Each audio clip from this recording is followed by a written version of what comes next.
Welcome to the Community Builder Podcast. The world is our classroom, and every moment is an opportunity to understand human connection at a newer level. On this podcast, we'll explore the minds of active community builders as they strive to leave their imprint on the world.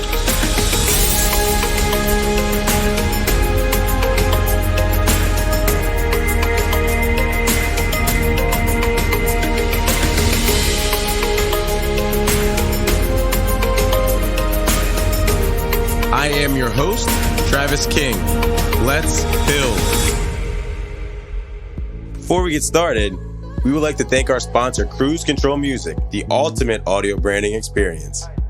Cruise Control Music creates custom, authentic sounds and music to showcase your brand identity and is a direct reflection of your vision, goals, and values.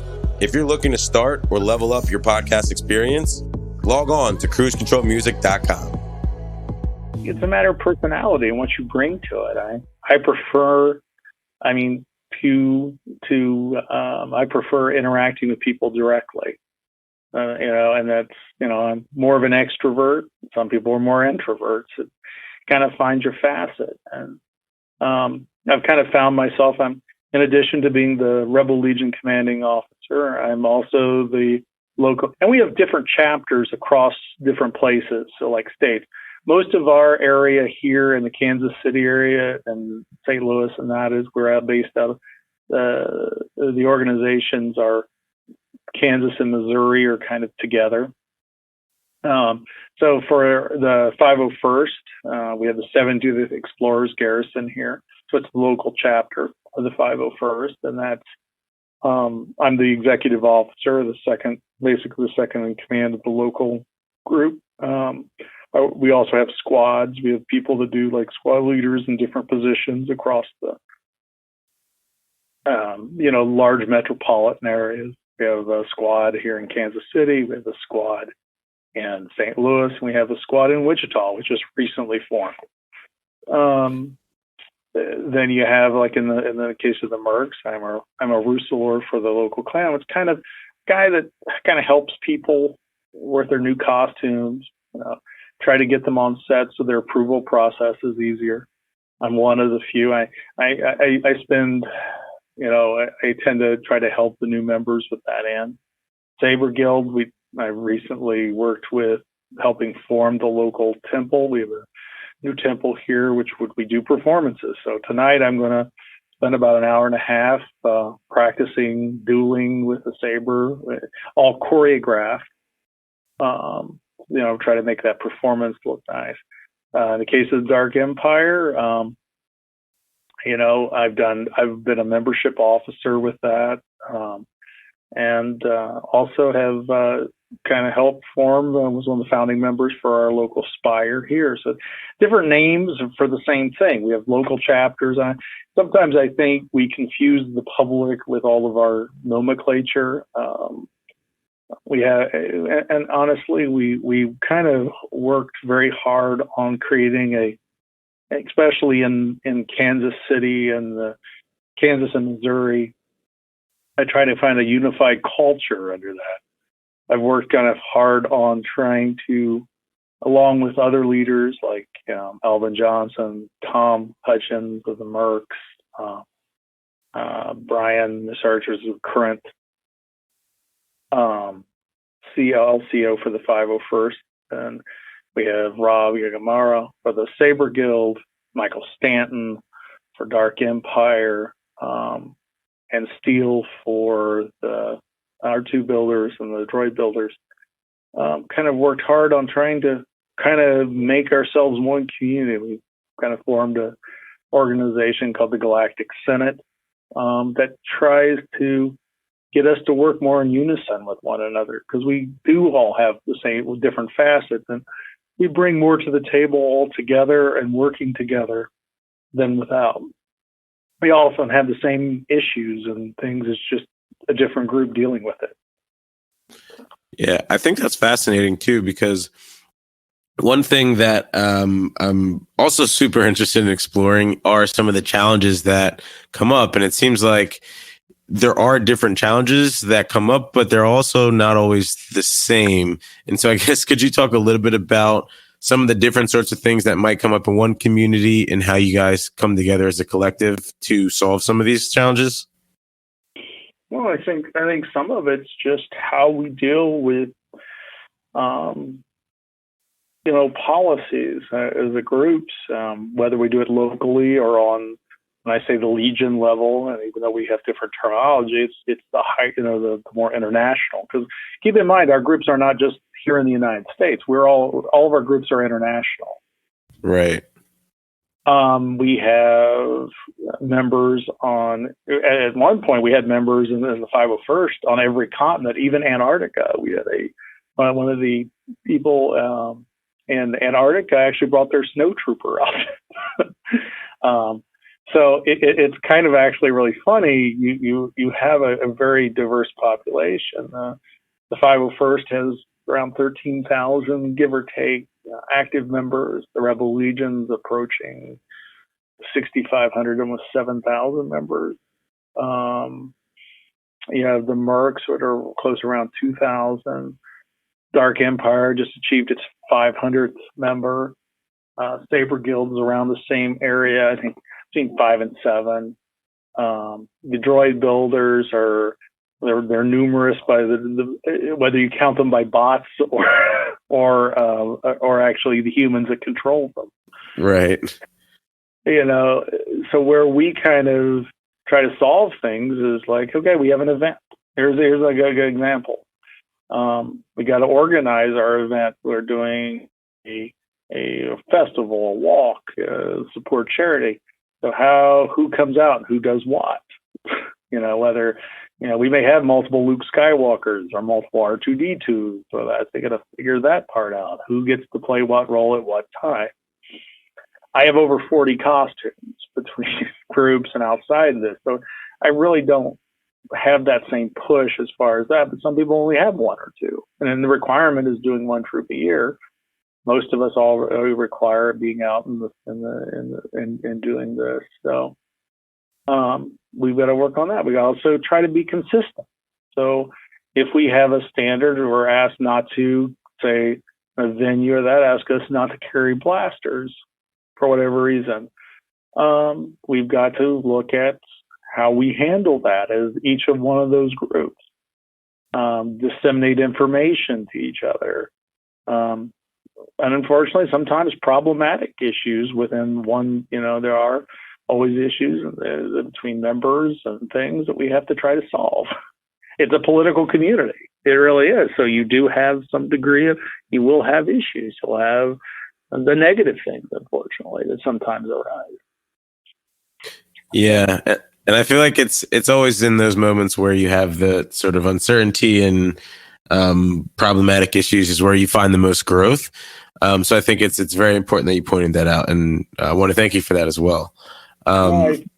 Yeah, and it was, how do we deal with, expectations of us, and we represent I would say the single largest franchise in the world, and in some way, shape, or form. I mean, we represent that in our images and our performances and everything else. So we have a very huge duty, a heavy duty and burden sometimes to be respectful of that as well, because we are blessed in many ways of all being allowed to do this.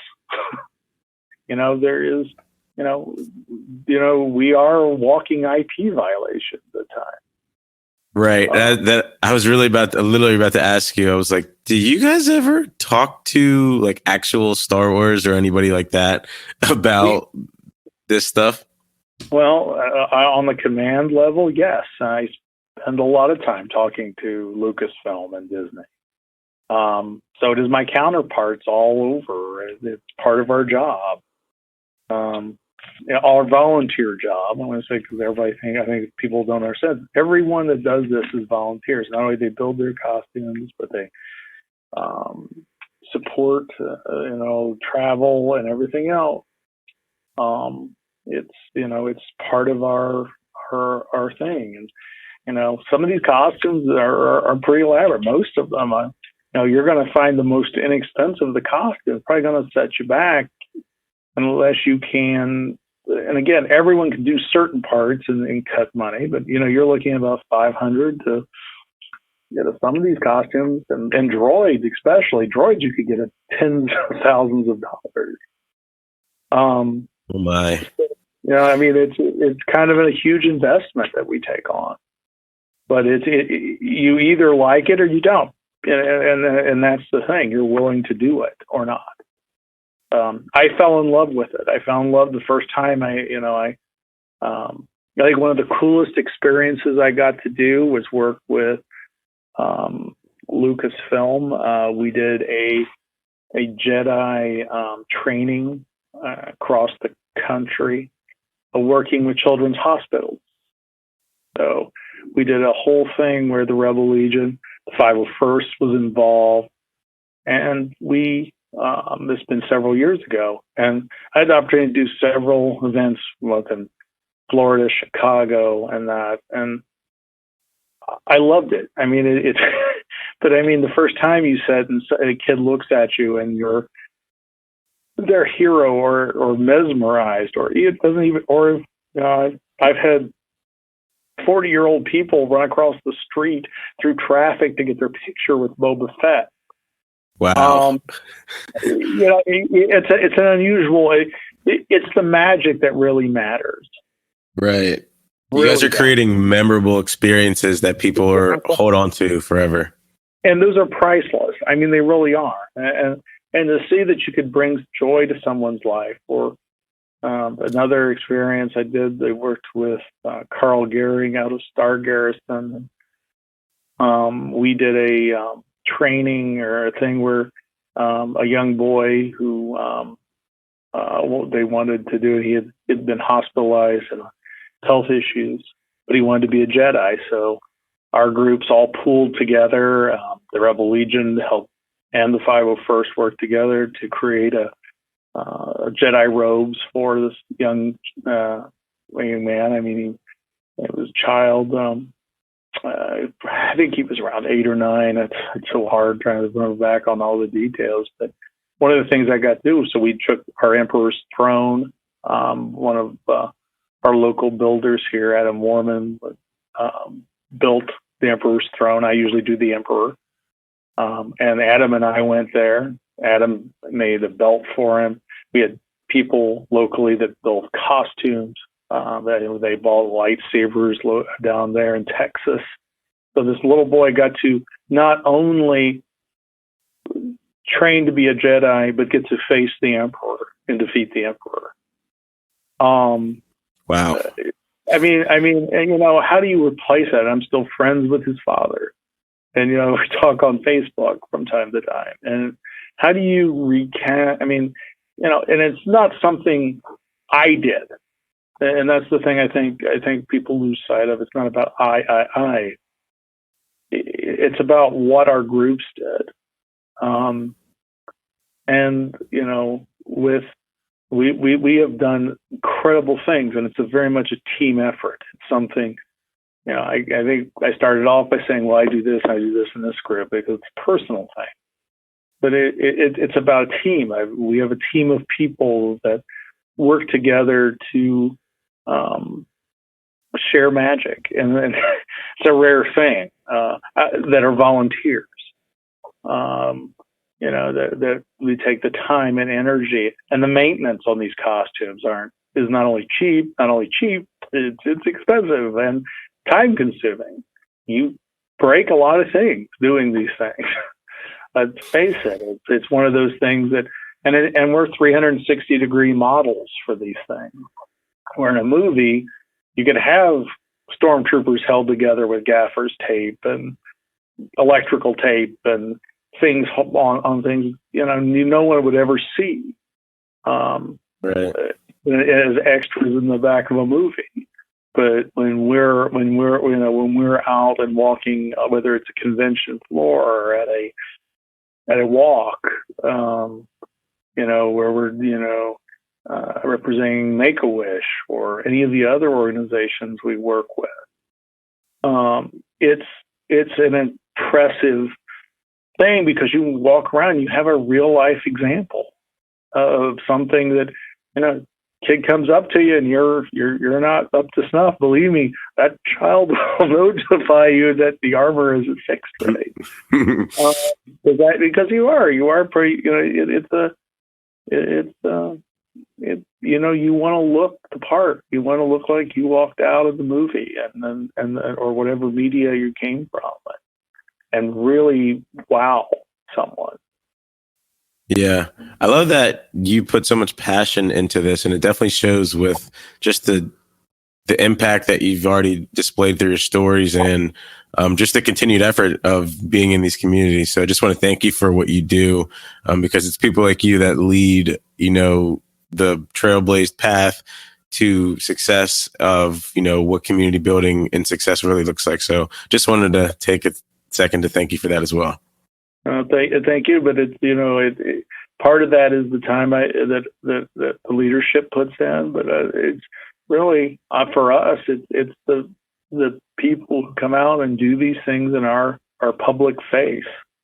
They're the ones that may only do one or two troops a year, but they're part of an army, really an army of 20,000 plus people across the world, regardless of what group you're part of. I mean, it's an impressive feat that we could organize and create structure and kind of artificial governments for something that make believe and volunteer.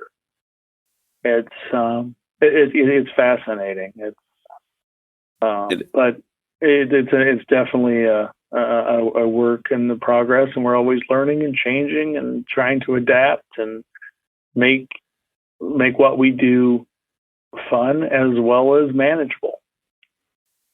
Right. That's the point, right? Make sure that you find a way to have fun and then find a way to keep doing it. Mm-hmm. And then one other thing too, you were talking about how the organization essentially is this large, giant the larger organization. You have so many moving pieces. So how do you keep all of these different parts of the community connected throughout the year? Well, and like whether it's on the international globe of chapters, I mean, we have local leadership, commanders in those areas that communicate to our international command, which, and again, and we have an open door policy. I mean, that's one thing I've been always very open. I love talking to membership. It's one reason I like traveling and seeing people and meeting people. But I think most of our group shares that, and we have, looking at that kind of project, whether the local chapters all assist in some way with some of the national. Like you take the Make-A-Wish endowment, which the 501st just is basically a fully functional endowment that grants wishes for kids, Star Wars wishes. It's a pretty amazing thing that basically local chapters and the other groups have assisted in building something like that. And then we keep working on other areas and then keep the other. But it's communication. The internet is a huge reason for our communication. Facebook, we have forums, which is our lifeline. It's the thing that everyone runs. It's where our governance is, our information, through websites. So basically the internet in some way. And I find that Messenger, Tap Talk, and all these other applications that we use to communicate to people all over. Google Translate is amazing when I'm trying to talk to someone who may or may not. I mean, I speak Russian. That's my only language outside of English. And when I'm dealing with people that are from, I work with people from Spanish and everything else. if the English, we try to, English is kind of the lingua franca of the world, but unfortunately, sometimes that doesn't always work. So I'm trying to butcher with Google Translate and trying to make things work right. As someone who studied language outside of native language, I'm usually appalled by what Google Translate does at times. Yep. But it's an extremely useful tool. At the same token, I make fun of it because, I've done translation work in that, and it's like sometimes I'm like I cringe at it and I read it from a Russian standpoint, but working on other elements, it's great. I wouldn't change this. It's like getting messages from people all over the world. Awesome. No, that's awesome and super exciting that, you feel so, excited about this. Yeah. So, that was actually one of the last questions that I had. So I wanted to open it up, to you to see if there's any other things that you wanted to cover, together. If not, then I guess we can wrap up and figure out kind of what next steps look like and figure out if there's any other ways that I can help support you in your mission. Well, the one thing I will always say is if anyone's listening to this and wants to join any of the costume groups, all of them, to whatever, find what they love, what they want to represent and do. Get involved with the local chapters, learn and talk to people. Get involved with the national groups, the international groups. Reach out, create an account on their forums. In the 501st, you're building a costume. You're going to go to the detachment, which represents different costume kinds. Most of the other groups are going to go right to their forums and sign up, get involved in the community, reach out to people that do the costumes. Most of us share that information, and we want to share it and grow and how we did this or who we had do this. That's another thing, because don't think when I started this, I had zero talent at building things. I've learned a lot. I've learned how to fiberglass. I've learned how to use Bondo. I've learned how to mold plastic. I have learned how to sew.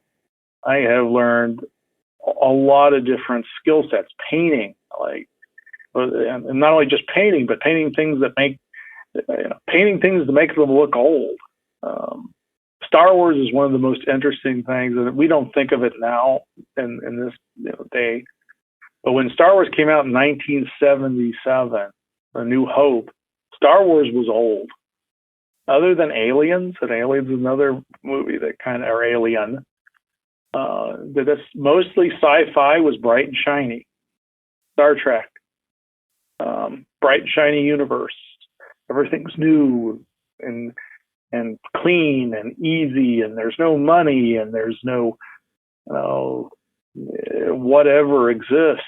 Everything is futuristic and clean. And you look at Star Wars, that universe is dirty. It's used. It's been passed down. The weathering we build in our costumes, things look old. That requires a talent. But I think it's kind of good to touch on that, because really in the late 70s, when Star Wars came out, it was one of the few things that you look at the Millennium Falcon, it looked like it had been through a lot of damage. It had been used. Even the blasters and the clothing and everything, the wear on them. It took a lot of detail to someone to do that, to see that, and make that universe look not only lived in, but it had been around for a long time. So, again, I think even much more so than our world, it's especially in Europe and in America, and that you find a very disposable society. We dispose of stuff and get new stuff, and the Star Wars universe things have been passed down, been used. how many different owners of whatever thing finally received a home, whether it's the Millennium Falcon or what. That's kind of cool. I mean, obviously the Empire was a little bit brighter and shiny, but even you look at the Sand Troopers of that and the New Hope, they've been through a lot, and I can tell that on their armor. Yeah, I think that's super important to point out too, because it just it almost brings us to a place to where people actually accept using things over and over again, which kind of makes sense. Mm-hmm. It actually has changed my thoughts on things a lot. Mm-hmm. No, that's super fascinating. When we've got, my thing, if anyone's interested, if you're interested in joining the heroes, the Republic, the Alliance, go to rebellegion.com. If you're interested in the 501st, you want to be part of the villains, because you can't have a hero without a villain, and vice versa. You can't have a villain without a hero. The 501st, it's the 501st.com. It's the 501st Legion. The Mandalorian Mercs, same. Again, we have the Mandalorian Mercs, and then you have a search for darkempire.com. Actually, I want to say that, and I think I messed that part up, because I think the Dark Empire is darkempire.org. Oh, I got that.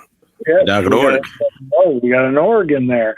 So the Dark Empire, we've got, and then Saber Guild should also be same Saber Guild. Let me just make sure that is. I can't remember if that is org or com. Rob, don't hate me because I'm saying anything. Yeah. So you've got Saber Guild. I think it is org as well. So there's got all kinds of there, but do a basic search. We'll pull up these clubs, and they're using. They also have Facebook sites. We have Facebook sites and fan pages that offer that kind of interaction with not only leadership but with other people that are members. So it's awesome. kind of, because then we have for the Mandalorian Mercs, it's mandalorianmercs.org. Wow. So make sure I update all links. And what I'll do, kind of like post-production, I'll follow up with an email, and then in there, I guess a couple of things so people have. One, I'll send over the links that just so that way I can have an understanding of what to link out to. And then the other thing is just a quick bio that you might have had put together either previously or that you've already used before. So that way I can put that up when the show will go live. Sounds good. Awesome. Well, William, this has been... Go ahead. I can definitely piece something together for you. Awesome. That would be great. And just wanted to thank you again for hopping on. Really enjoyed talking with you about, your role in the different communities, your experience building communities, and what sort of impact you've been able to deliver on other people's lives. And most importantly, just driving such a positive and impactful change in the world is just another awesome story to hear. So thanks so much for hopping on with us, William. Well, no, thank you very much for taking the time to talk, and hopefully, we'll draw up people wanting to continue doing this and moving on to more and more interesting, exciting things as time goes on. Yes, sir. Of course. That's the only way to go. Very proud of our organizations and the people that make them up, because they really are a huge resource that we have to do really good things in our communities and make an impact, and not just in a galaxy far, far away, but right here at home. Thanks for listening to the Community Builder Podcast. If you received an ounce of value from this podcast, share it with your friends. Oh yeah, don't forget to leave me a 5-star review. I need those. Remember, each perfectly laid brick moves you one step closer to building your community.